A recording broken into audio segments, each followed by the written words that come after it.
Hello again, and welcome, I think, to the eighth installment of our prayer academy.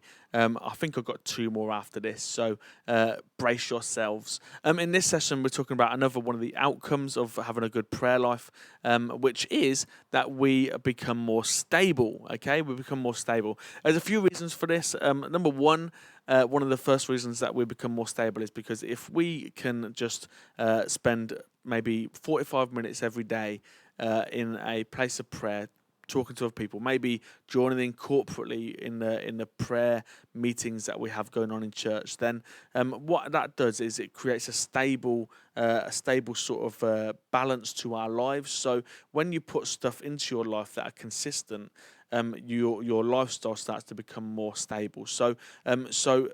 Like practically speaking, your life will become more stable if you put a new thing into your life that is good for you.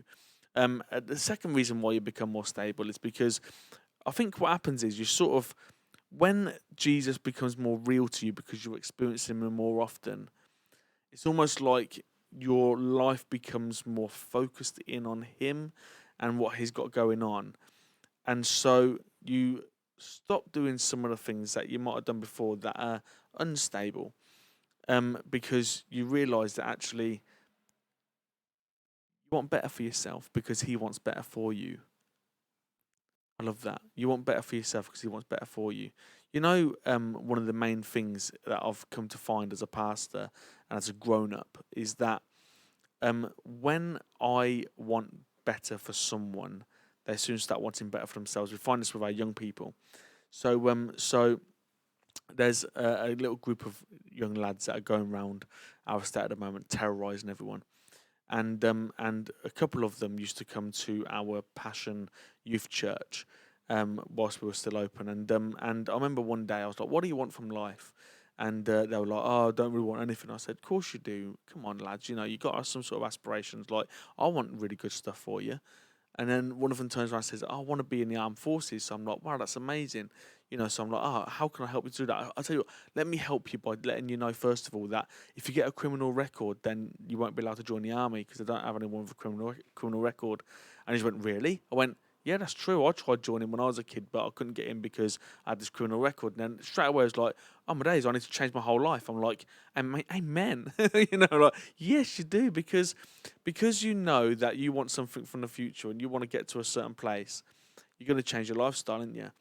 And it's the same with prayer. It's the same with knowing God. One, he wants good for us, and so that makes us want good for ourselves. And number two, as we decide that we want to spend more time in Him and serving Him and abiding in Him, we start to change our lives accordingly. We change our lifestyle. We change what we're committed to. We change how we talk, how we eat, how we sleep, how we where we go, and who we hang out with. We change all those things, and our life starts to become more stable. And it's all because we spent time with someone who really loves us. You know, that actually loves us. Like, how will I ever be able to love myself without someone, Jesus, showing me that I'm lovable? You know what I mean? Like, if you ever wondered, like, I think a lot of people hate themselves. A lot of people dislike themselves. They're ashamed of themselves. And what I've come to find in my walk is that as I spend time with Jesus, I sort of start thinking to myself, like, if he can love me, then surely I can love me. You know what I mean? And as we love ourselves more, we start to make more stable choices for our lives. We stop doing things that are dangerous to us and all that sort of stuff, and we start to live this life in a greater measure, like just going on this stable journey. The other thing is as well is that, because our lives always have valleys, don't they? We have valleys and we have mountain tops. And what I've been like speaking on and trying to teach friends and stuff over the last 10 years of being a Christian is that, like, we're always going to have troughs and mountain tops, but the key is to try and even out that walk. You don't want to bring us down off the mountaintop, but we want to bring our valleys up a little bit. We want to make our valleys shallower. And as we spend time in God's presence, as we spend time getting to know Him more, what happens is those times where we feel low and energyless and anxious, knowing that he's got me and he knows everything in the future and he's shown me so much and he's doing so much in me, gives me the confidence to say, I'm not going to be afraid. I'm going to live in a place where I'm less afraid and more faithful from now on. I'm going to start living in a place where actually, because I now know my purpose, because I spent time in Him, I know my identity, I feel secure in myself. I'm not going to be depressed anymore. I'm going to live on a higher plane.